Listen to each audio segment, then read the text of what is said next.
Hello everyone, welcome to another special episode here on MUNDO-XP. I'm Clara Bastos. And I'm Rafael Monteiro. Today we're covering a case that has sparked intense debate over the boundaries of comedy and freedom of expression in Brazil, the conviction of comedian Léo Lins. In June 2025, Léo Lins was sentenced by the Federal Court of São Paulo to more than 8 years in prison, to be served initially in a closed regime. The reason? Jokes made during his stand-up show titled Perturbador, or Disturbing, performed in 2022 and published on YouTube, which, according to the court, contained content deemed discriminatory. The ruling also included a fine of 300,000 reais in collective moral damages.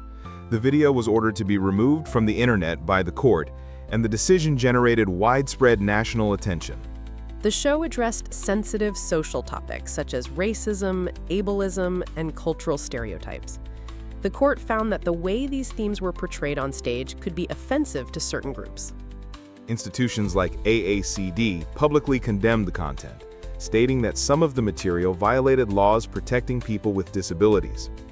As an immediate consequence, Brazilian broadcaster SBT decided to terminate its contract with Léo Lins. The case quickly became a hot topic in the press and on social media. Later, Léo Lins published a video on his YouTube channel in which he addressed the ruling. He stated that his performances involve character acting and should not be taken as literal personal statements. In the same video, he criticized the use of sources like Wikipedia in the legal reasoning behind the court's decision and raised concerns about the risks of interpreting artistic works literally. He drew an analogy between his stage character and fictional movie roles, asking whether it would make sense to hold actors legally accountable for the lines spoken by their characters. In his view, the court's decision poses a potential threat to artistic freedom and could set a precedent affecting other professionals in the entertainment industry. The artistic community reacted in a divided manner. While some fellow comedians defended freedom of expression, others pointed out the need for responsibility in the practice of comedy. Léo Lins also reported receiving messages of support from fans, including stories from people who said his humor helped them through difficult times. One particularly strong story came from a young man who tattooed a symbol from the show on his body, saying the comedian helped him overcome depression. It shows how comedy can have a profound emotional impact on some individuals. On the other hand, critics argue that the same type of humor can be offensive, insensitive, and harmful to people who feel directly targeted by the jokes. This brings us to a complex dilemma. How can we balance creative freedom, social responsibility, and judicial interpretation? And what does this mean for the future of comedy in Brazil? Freedom of expression is a right protected by law, but it's also subject to legal and ethical boundaries. The question is, when does a joke stop being art and become something punishable? For many legal experts, the ruling against Léo Lins sets a delicate precedent, the possibility of criminalizing comedy under certain circumstances.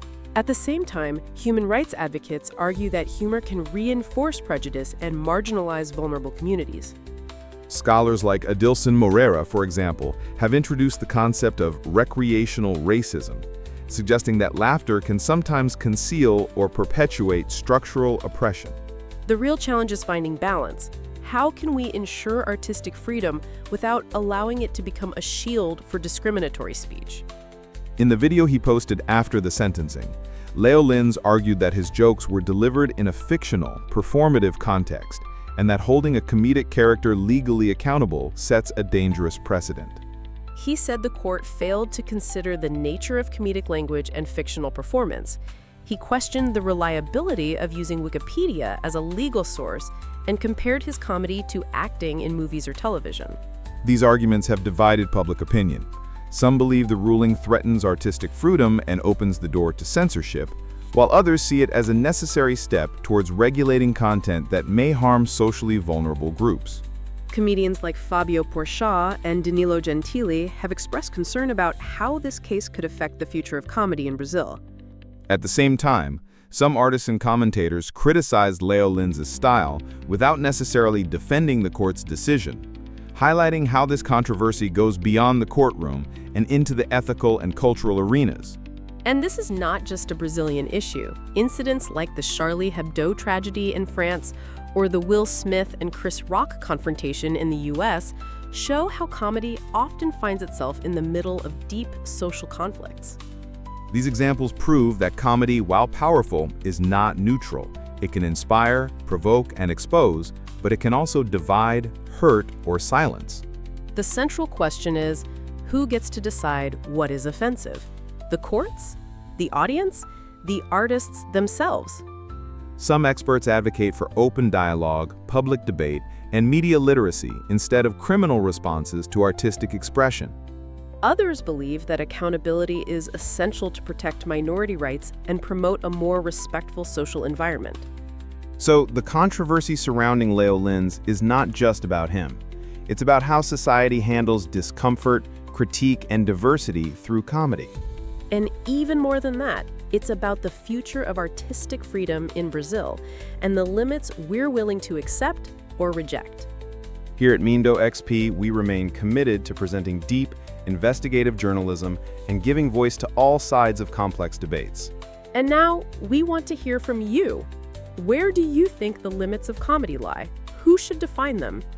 Leave your thoughts in the comments, share this episode, and stay tuned to MUNDO-XP for more critical and responsible analysis. See you next time.